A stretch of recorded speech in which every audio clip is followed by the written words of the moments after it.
हमारी सभी latest videos देखने के लिए चैनल को सब्सक्राइब करें और नोटिफिकेशन बेल को दबाकर ऑल नोटिफिकेशन पर क्लिक करें।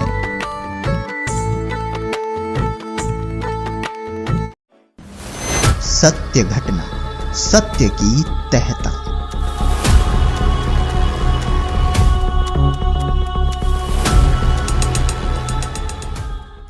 ईश्वरदास, जिला सारंगपुर, मांडला। आपने त्रेता युग में उड़ने वाले हनुमान जी की गाथाएं तो सुनी ही होगी, लेकिन आज आप इस वीडियो में एक इंसान के उड़ने की बात को सुनकर हैरान रह जाएंगे। एक ऐसा इंसान जो अपनी शक्ति से दुनिया में उड़कर कहीं भी जा सकता है। मगर जी उसमें मैं चिल्ले खाएता था, चिल्ले खाए तो मैं बीमार हो जाता था और मेरे अंदर शक्तियाँ भी आ गई थी।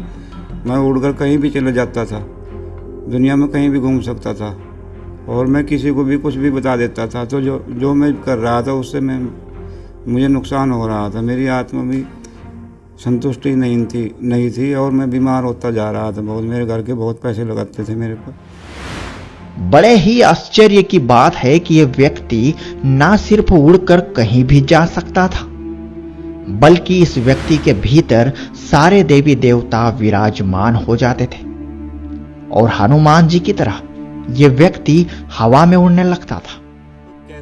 आप कैसे मतलब उड़ते कैसे थे? मैं जी जैसे हनुमान जी अपनी शक्ति से उड़कर चले जाते थे, ऐसे मैं उड़ जाता था जी। मतलब अपने शरीर को साथ लेके? हाँ जी, झुका तो शरीर को साथ लेकर उड़ जाता था जी। और सारे देवी देवता मेरे अंदर बैठ जाते थे। हनुमान जी की तरह मेरा हवाई जहाज बन जाता था जी। उसमें लट्टा भी जड़ती थी और किसी भी लोक में पहुंच जाता था। जहाँ हजरत करने मुसलमान जाते थे, शिवलिंग के ऊपर ये जल वो खून चढ़ाते थे, वहाँ मैं जल भी चढ़वाया था परमात्मा में, हनुमान जी ने मेरे हाथ से। आखिर क्यों इस व्यक्ति को संत रामपाल जी महाराज की शरण में आने के लिए तीसरा जन्म लेना पड़ा? कैसे इस व्यक्ति ने बताया कि अपने ही परिवार में किस तरह इस व्यक्ति का ये तीसरा जन्म है? बेटे तेरे 3 जन्म हो चुके हैं इस घर में। और तो एक बार अपने बाप का भाई भी था, उसमें डूब के मर गया था।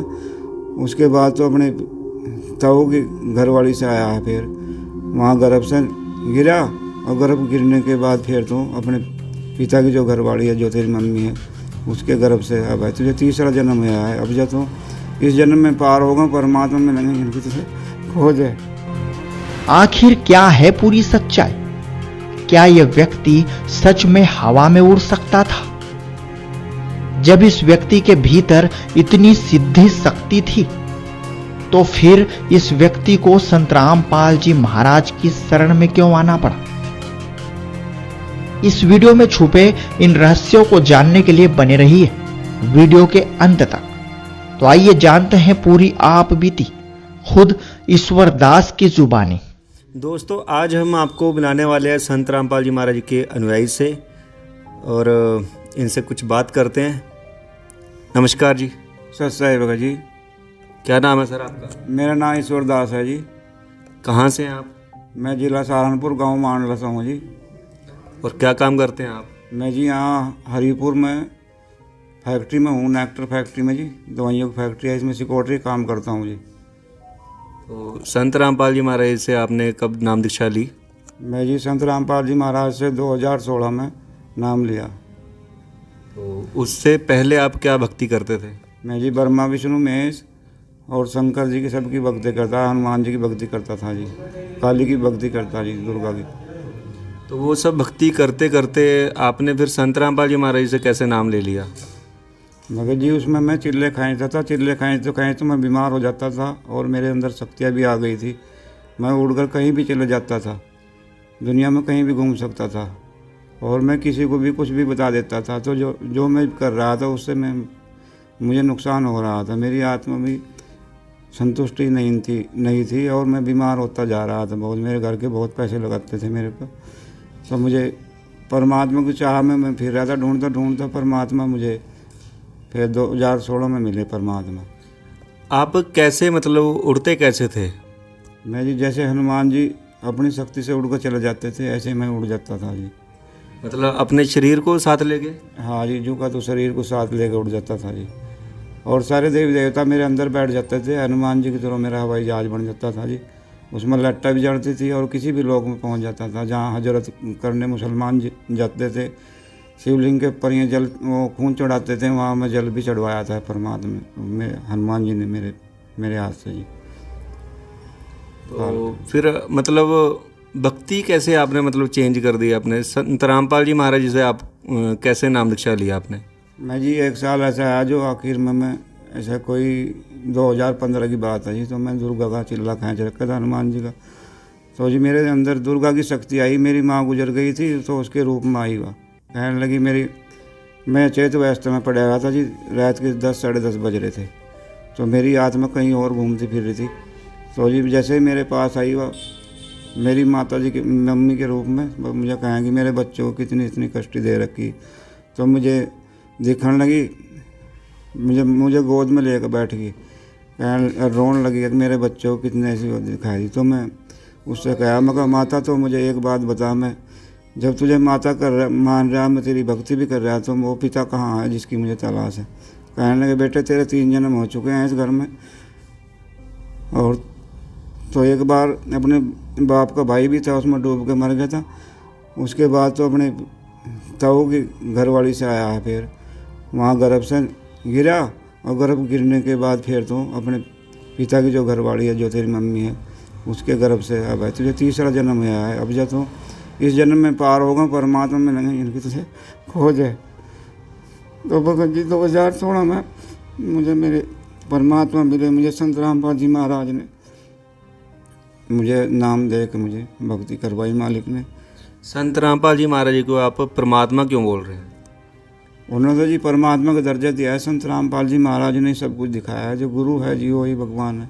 हम तो गुरु को ही भगवान मान कर चलते हैं। हमने बहुत बार सुना है कि लोग जो है बातें करते हैं कि संत रामपाल जी महाराज जो हैं वो देवी देवताओं की भक्ति छुड़वाते हैं, या फिर कोई मंदिर में जाता है, कोई मस्जिद में जाता है, गुरुद्वारा में जाता है, तो वहाँ पे भी जाने से मना करते हैं। तो इसके बारे में आप क्या कहना चाहेंगे? भगत जी में भक्ति नहीं छुड़वाते हैं, वहाँ तो भक्ति करने का सही तरीका बताते हैं। जैसे अपने ब्रह्मा विष्णु महेश हैं, उनके भी मंत्र बताते हैं। सभी देवी देवताओं के मंत्र बताते हैं जाप करने के लिए। जितने ये देवी देवता हैं, ब्रह्मा विष्णु महेश देवी देवता हैं, ये सब अपने कमलों के अंदर हैं। इनके भक्ति करने से कमल खुलते हैं और इनसे अपनी आत्मा के अंदर संतुष्टि आती है और बीमारी भी सारी भी लाभ सब ठीक हो जाते हैं और नशा भी ठीक हो जाता है। कोई नशा नहीं लगता है और भक्ति करने से हमारे अंदर जागृति आती है और सारे काम ठीक हो जाते हैं। तो संत रामपाल जी महाराज ये पूर्ण संत हैं। इनका सत्संग सुनो और सत्संग सुनते सभी काम ठीक हो जाएंगे। तो जैसे मस्जिद में गुरुद्वारा में जाने से क्यों मना करते हैं? भगत जी मस्जिद गुरुद्वारे में तो वहाँ बताते हैं संत रामपाल जी महाराज के वहाँ ईंट और पत्थरों के बने हुए हैं, वहाँ भगवान नहीं है। भगवान कोई ऐसे थोड़ा ही है जो पशु पक्षी है जो उनके अंदर बांध रखे हैं। भगवान तो कण कण के अंदर विराजमान है। उनके लिए उनका सत्संग सुनो। टीवी चैनलों पर चल रहा है, मोबाइलों पर चल रहा है। परमात्मा का सत्संग सुनने से ज्ञान होगा। परमात्मा निराकार नहीं है। परमात्मा संत रामपाल जी बताते हैं मैं शरीर के हैं। उसका नाम कबीर है। वो तो अपने सदग्रंथों में लिखा है, कुरान शरीफ में, बाइबिल में और गुरु ग्रंथ साहब में, सब में लिखा हुआ है। गीता जी में भी लिखा हुआ है। अगर किसी ने संत रामपाल जी महाराज का सत्संग सुना हो तो कैसे सुन सकते हैं? संत रामपाल जी का सत्संग सुनने के लिए जी टीवी पर चैनलों पर सत्संग चल रहा है। उसमें पीली पट्टी चलती है नीचे एक, उसमें संत रामपाल जी महाराज के फ़ोन नंबर भी दिए हैं। वहाँ से जुड़ने के लिए सत्संग में नाम भी ले सकते हैं और सत्संग भी सुन सकते हैं। ठीक है सर, धन्यवाद। सत साहिब जी। सत्य घटना, सत्य की तहता।